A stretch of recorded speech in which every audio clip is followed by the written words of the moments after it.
Have you ever tried to explain what life was like before the internet to your children? They simply don't believe that there was life before the internet. Even more tech-savvy than Gen Y and Z will be Generation Alpha, which refers to babies born after the year 2010.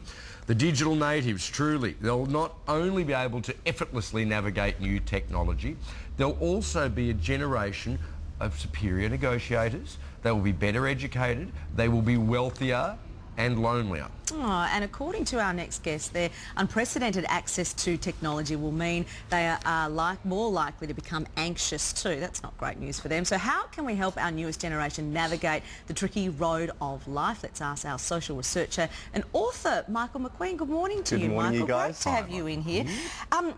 This newest generation to navigate the tricky road of life, where are they going to get the skills to do that from? Well, ideally from parents, but schools as well. I mean, school teachers are trying to upskill, not just around how to, do the basics, reading, writing, arithmetic, but it's life skills and skills around resilience and mental health. But certainly at the moment they're taking a lot of cues from technology, and that's probably the concern, how much of their time is spent online. Well, when we of previous generations discuss these issues, we tend to focus on the negatives, and we don't want to exclusively do that today.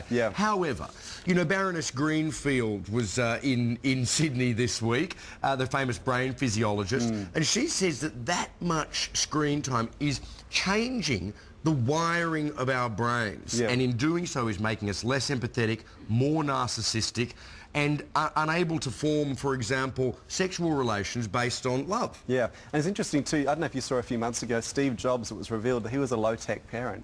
Didn't let his own kids use much of the iPad for the fear that it might change the way they would grow up, the way their brains would function. And certainly there's a lot of psychologists talking about how learning styles are changing, but even at a very practical level, I remember speaking to a kindergarten teacher who said when kids come into school now, the first thing she has to teach them is how to use a mouse.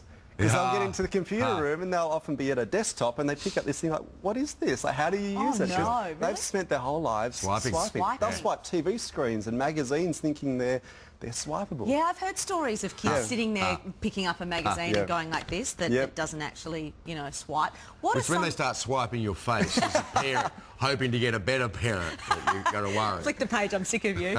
What are some of the pitfalls in this life that they're going to live? Well, certainly I think, if nothing else, the time they're spending, the time that could be spent just doing other stuff like, I don't know, playing, having adventures that are more tactile. So 2/3 of babies now, to give you an idea, 2/3 of babies under 1 are being exposed to in excess of 80 minutes of screen time a day.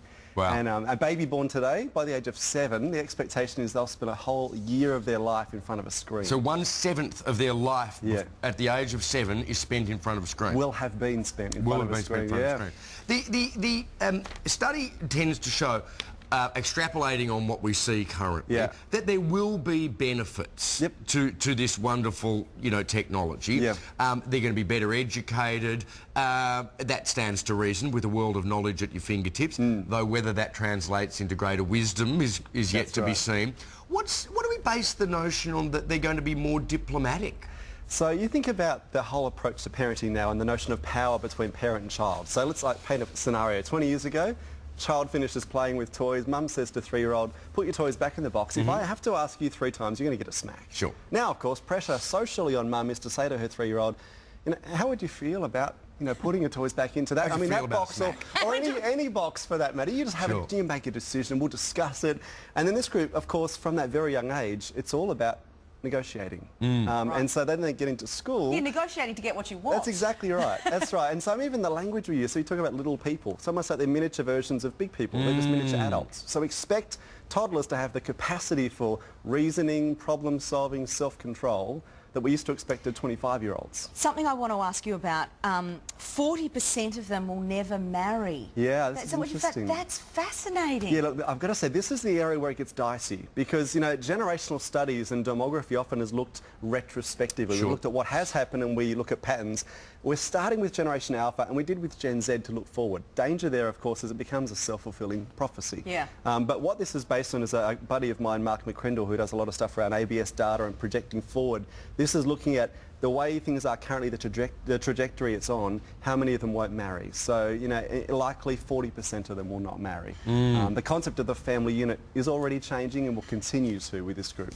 As with all social trends, I guess, you know, the big question for each individual to ask themselves is, am I an active participant in this, or is the trend controlling me? Yeah. Am I controlling technology, or is the technology controlling me? Yeah. Am I a fully fledged person without it? That's right. And the question for a lot of parents to ask is, you know, particularly how smart this group are, because you talk to 3-year-olds and you think, how do you know all that stuff? Yes. When I was 3, I had no clue about any of that. And while that's good, we talk about anxiety.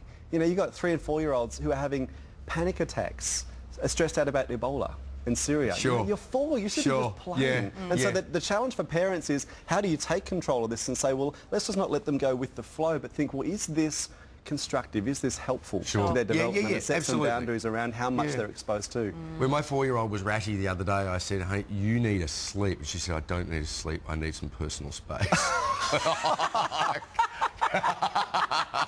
Okay, well, it's very personal in your bed. Yes, it's the best personal space you'll find. Michael McQueen, thank you. My pleasure. I find that fascinating. Great to really speak interesting. to you, indeed.